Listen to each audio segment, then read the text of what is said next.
ഞാൻ ഡോക്ടർ ബാലാജി നാരായണ സ്വാമി രാമനാഥൻ.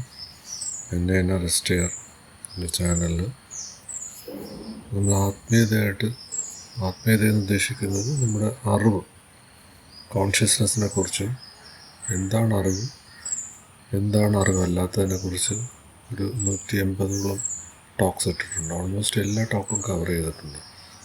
ഇന്ന് നമ്മൾ ഈ ഹിന്ദു പുരാണങ്ങളിൽ ഏറ്റവും കൂടുതൽ പറയപ്പെടുന്ന ഹനുമാനെ കുറിച്ചാണ് നമ്മളിന്ന് നോക്കുന്നത്. ഹനുമാൻ രാമായണത്തിലുണ്ട്, മഹാഭാരതത്തിലുണ്ട്. അപ്പം എന്താണ് നമുക്കൊന്ന് നോക്കാം. ഹനുമാൻ അല്ലെങ്കിൽ ആഞ്ജനേയൻ രാമായണത്തിലെ പ്രധാന കഥാപാത്രമായ ഒരു വാനരനാണ്. ഹൈന്ദവ വിശ്വാസമനുസരിച്ച് സപ്ത ചിരഞ്ജീവികളിൽ മരണമില്ലാത്തവർ, അപ്പം നമ്മൾ ഈ കോൺഷ്യസ്നെസ്, അറിവ് എന്ന് പറയുന്നതിനകത്ത് മരണമില്ലാത്തത് എന്താണോ അതിനെയാണ് നമ്മൾ ട്രൂത്ത് എന്നും സത്യമെന്നും പറയുന്നത്. മരണമില്ലാത്തവർ ഒരാളാണ് ഹനുമാൻ. ശിവൻ തന്നെയാണ് ഹനുമാനായി അവതരിച്ചതെന്ന് ശിവപുരാണവും ദേവി ഭാഗവതവും പറയുന്നു. മഹാബലവാനായ വായുപുത്രനാണ് ഹനുമാൻ എന്നാണ് വിശ്വാസം. ശ്രീരാമസ്വാമിയുടെ പരമഭക്തനും ആശ്രിതനുമായ ഹനുമാൻ രാമനാമം ചൊല്ലുന്നിടത്ത് എല്ലാം പ്രത്യക്ഷനാകുമെന്നാണ് വിശ്വസിച്ചു വരുന്നത്. ഹനുമാൻ സ്വാമിയുടെ ജന്മനക്ഷത്രം മൂലം ആണ് സർവ്വ ദുരിതങ്ങൾക്കും തൊഴിൽ സംബന്ധമായ പ്രശ്നങ്ങൾക്കും ഹനുമാൻ ഉപാസന ഉത്തമമാണെന്നാണ് ഹൈന്ദവ വിശ്വാസം. രാമായണത്തിൽ ഹനുമാന്റെ ശക്തി വർണ്ണനയിൽ അതിശയോക്തി കലർത്തിയിട്ടുണ്ടെങ്കിലും ദേവത ആണെന്നുള്ളതിനെപ്പറ്റി ഒരിടത്തും പ്രസ്താവനയില്ല. പുരാണങ്ങളിൽ ഒരിക്കൽ ഉമാമഹേശ്വരന്മാർ വാനരരൂപികളായി വനത്തിൽ പ്രവേശിച്ചു. അവർ ആനന്ദത്തോടെ വൃക്ഷശിഖരങ്ങൾ ചാടി കടന്നെന്നും പഴുത്ത കായികൾ ഭക്ഷിച്ചെന്നും ക്രീഡിച്ചെന്നും നാളുകൾ ചെലവഴിച്ച് കുറേ നാളുകൾക്ക് ശേഷം വാനരരൂപിയായി പാർവതി ദേവി ഗർഭിണിയായി. എന്നാൽ താൻ ഗർഭവതിയാണെന്ന വിവരം ഭഗവതിയെ സന്തോഷിപ്പിച്ചില്ല. വാനരാവസ്ഥയിൽ ഗർഭം ധരിച്ചതിനാൽ തൻ്റെ ശിശു വാനരൻ ആയിരിക്കുമെന്നതിലാണ് പാർവതിക്ക് സന്തോഷം തോന്നാത്തത്. ദേവിയുടെ അപ്രസന്ന ഭാവത്തിൽ നിന്ന് ശിവൻ കാര്യങ്ങൾ ഗ്രഹിച്ചു. ഭഗവാൻ തൻ്റെ യോഗശക്തിയാൽ പാർവതിയുടെ ഗർഭസ്ഥ ശിശുവിനെ പുറത്തെടുത്തു. അനന്തരം ഭഗവാൻ വായുദേവനോട് കൽപ്പിച്ചു, എൻ്റെയും ഗൗരിയുടെയും വീര്യമാണ് ഈ ഗർഭസ്ഥ ശിശു. ഇവൻ്റെ മാതൃപദം അലങ്കരിക്കാൻ ദേവി താല്പര്യപ്പെടുന്നില്ല. ഇവനെ സംരക്ഷിക്കുവാൻ ഞാൻ അങ്ങയോട് ആവശ്യപ്പെടുന്നു.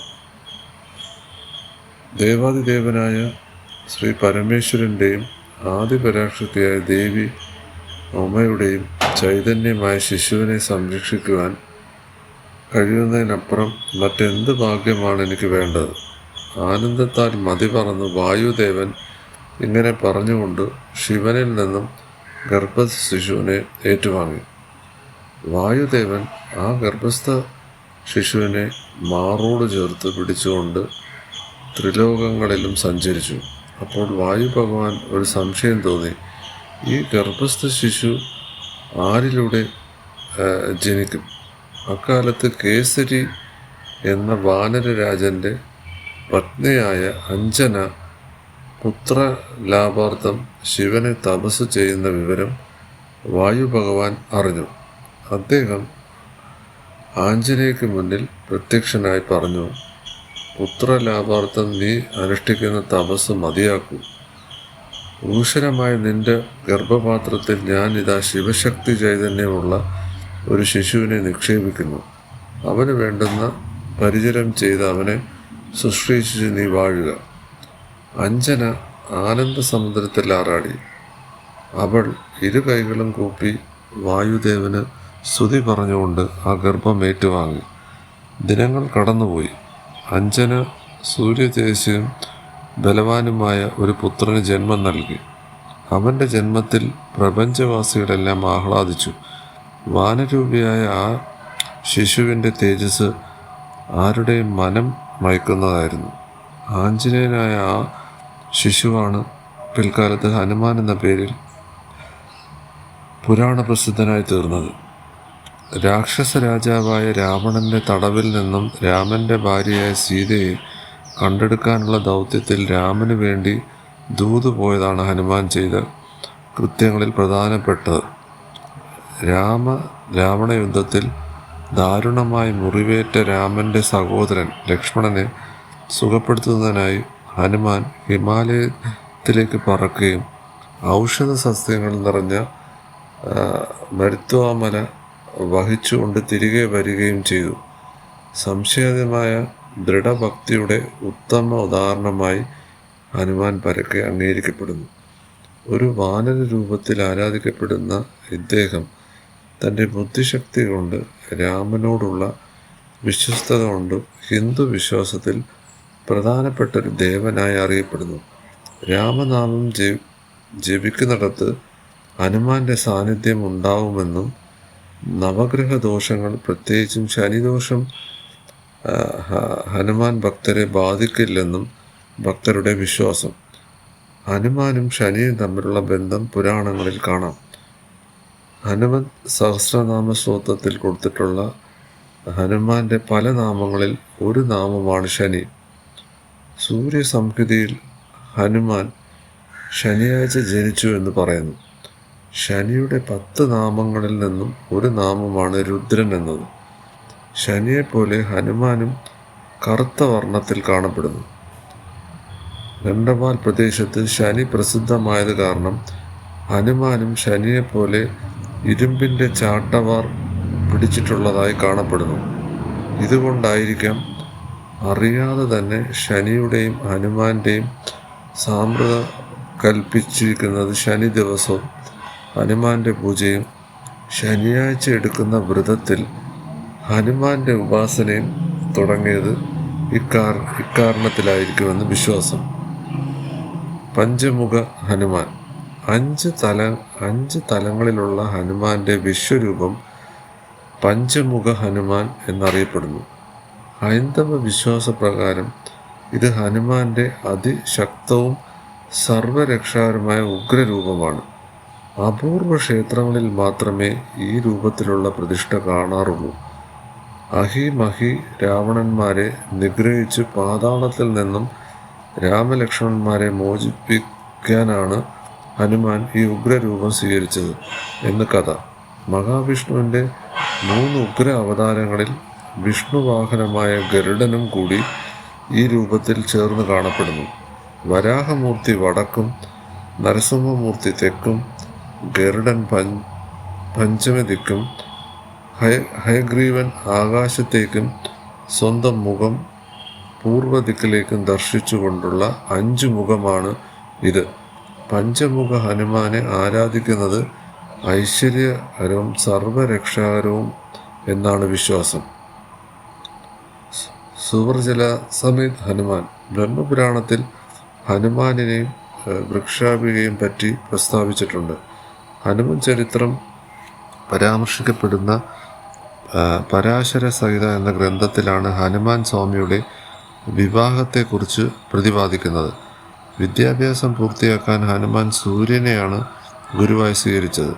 തൻ്റെ പക്കലുള്ള എല്ലാ ജ്ഞാനവും ആദിത്യ ഭഗവാൻ ഹനുമാൻ സ്വാമിക്ക് പകർന്നു നൽകി. പക്ഷേ നവവിദ്യകൾ എന്നറിയപ്പെടുന്ന 9 ദിവ്യവിദ്യകൾ മാത്രം പകർന്നു കൊടുക്കാൻ കഴിഞ്ഞില്ല. ഇവ കൂടി പഠിച്ചെങ്കിലേ വിദ്യ പൂർണ്ണമാകൂ. അതിനാൽ അതുകൂടി പഠിക്കണമെന്ന് ഹനുമാൻ ആഗ്രഹിച്ചു. 9 വിദ്യകളിൽ 5 കൂടി സൂര്യൻ ഹനുമാനെ പഠിപ്പിച്ചു. തൻ്റെ പക്കലുള്ള ബാക്കി വിദ്യകൾ പഠിപ്പിക്കാൻ നിവൃത്തിയില്ലെന്നും ആദിത്യ ഭഗവാൻ പറഞ്ഞു. ബാക്കിയുള്ള 4 വിദ്യകൾ വിവാഹിതർക്ക് മാത്രമേ ഉപദേശിക്കൂ എന്ന വിധി ഉള്ളതുകൊണ്ട് അവ ഹനുമാനെ അഭ്യസിപ്പിക്കാതിരിക്കാൻ, അതിനാൽ തന്നെ ശേഷിക്കുന്ന 4 വിദ്യകൾ പകർന്നു കൊടുക്കാൻ സൂര്യന് കഴിയുമായിരുന്നില്ല. ഈ പ്രശ്നം പരിഹരിക്കുന്നതിനായി ഹനുമാനോട് വിവാഹിതനാകാൻ സൂര്യഭഗവാൻ ആവശ്യപ്പെട്ടു. പക്ഷെ ആദ്യമൊന്നും ഹനുമാൻ സൂര്യദേവനെ അനുസരിക്കാൻ തയ്യാറായില്ല. അവസാനം ഹനുമാൻ വിവാഹം നടത്താൻ സമ്മതിച്ചു. ഹനുമാൻ വിവാഹത്തിന് സമ്മതം മൂളിയതോടെ സൂര്യൻ ഒരു ഉപായം കണ്ടുപിടിച്ചു. സ്വന്തം തേജസ്സിൽ നിന്നും ആദിത്യൻ ഒരു കന്യകയെ സൃഷ്ടിച്ചു. വർച്ചസിൽ നിന്നും അഥവാ പ്രകാശകിരണങ്ങളിൽ നിന്നും ജന്മം കൊണ്ട മകൾക്ക് സുവർണജല എന്ന നാമവും നൽകി. ഹനുമാനോട് സുവർണജലയെ വിവാഹം ചെയ്യാൻ ഉപദേശിച്ച സൂര്യദേവൻ ഇരുവരെയും അനുഗ്രഹിച്ചു. സുവർജല സമേതനായ ഹനുമാന്റെ പ്രതിഷ്ഠ ധാരാളം ക്ഷേത്രങ്ങളിൽ കാണാം. ഹനുമാൻ പ്രജാപത്യ ബ്രഹ്മചാരിയാണ്, നൈഷ്ഠിക ബ്രഹ്മചാരി അല്ല. സുവർജല സമേതനായ ഹനുമാനെ ഉപാസിക്കുന്നത് ഗൃഹസ്ഥർക്ക് ഉത്തമമാണെന്നാണ് വിശ്വാസം.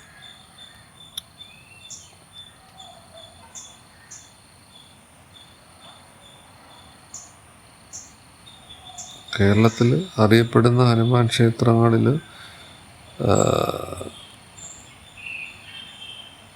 ഗുരുവായൂർ ശ്രീകൃഷ്ണ ക്ഷേത്രം, ഹനുമാൻ ഉപദേവൻ, തിരുവനന്തപുരം ശ്രീ പത്മനാഭസ്വാമി ക്ഷേത്രം, ഹനുമാൻ ഉപദേവൻ, ആറ്റുകാൽ ശ്രീ ഭഗവതി ക്ഷേത്രം, ചോറ്റാനിക്കര ശ്രീ ഭഗവതി ക്ഷേത്രം, കൊല്ലൂർ മൂകാംബിക ക്ഷേത്രം, പമ്പ ഗണപതി ക്ഷേത്രം, മരുത്തൂർ ഹനുമാൻ ക്ഷേത്രം, നെയ്യാറ്റിക്കര, തിരുവാറ്റൂർ, ഇങ്ങനെ വിശേഷപ്പെട്ട ക്ഷേത്രങ്ങളിലെല്ലാം ഉണ്ട്. ഇനി വഴിപാടുകൾ, പഴവർഗ്ഗങ്ങൾ, വെറ്റിലമാല, അവൽ നിവേദ്യം എന്നിവയാണ് പ്രധാന വഴിപാടുകൾ. പ്രധാന ദിവസം ശനിയാഴ്ച, വ്യാഴം, ചൊവ്വ എന്നിവ ഹനുമാന് പ്രധാനമുള്ള ദിവസങ്ങളാണ്. ശനിയാഴ്ച ഹനുമാൻ പൂജ നടത്തുന്നതും ദുരിതശാന്തിയും ശനിദോഷമുക്തിക്കും വിശേഷമാണെന്ന് വിശ്വാസം. വിഷ്ണു അഥവാ ശ്രീരാമ പ്രധാനമായ വ്യാഴാഴ്ച ഹനുമാനെ ആരാധിക്കുന്നത് വിശേഷമാണെന്ന് വിശ്വാസമുണ്ട്. പേരിൻ്റെ പേരിൽ സൂര്യന് ചുവന്ന പഴമാണെന്നും വിചാരിച്ച് ഹനുമാൻ കഴിക്കാനായി ആകാശത്തേക്ക് കുതിച്ചെന്നും അപ്പോൾ ഇന്ദ്രൻ വജ്രായുധം ഹനുമാന്റെ മേൽ പ്രയോഗിച്ചതായി ഐതിഹ്യമുണ്ട്. അപ്പോൾ ഹനുവിൽ താടിയിൽ മുറിവേറ്റതുകൊണ്ട് ഹനുമാൻ എന്ന് അറിയപ്പെടുന്നു. ആഞ്ജനേയയുടെ പുത്രൻ മാരുതി തുടങ്ങിയ പേരുകളിലും ഹനുമാൻ അറിയപ്പെടുന്നു. മാതാപിതാക്കൾ: അഞ്ജന എന്ന വാനരയുടെയും പുത്രനായി നേത്രായുഗത്തിൽ ഹനുമാൻ ജനിച്ചത്. ആഞ്ജനേയനാകട്ടെ ഒരു ശാപത്തിൽ വാനരയെ വേണ്ടി വന്ന ഒരു അപ്സരസായിരുന്നു.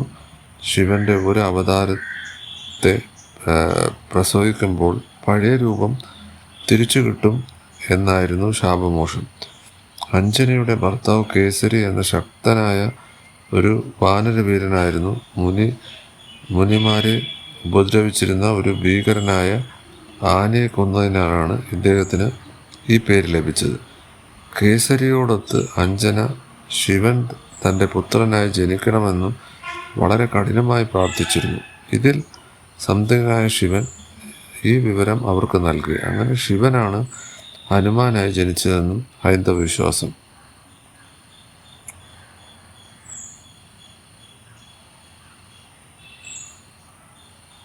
Thank you.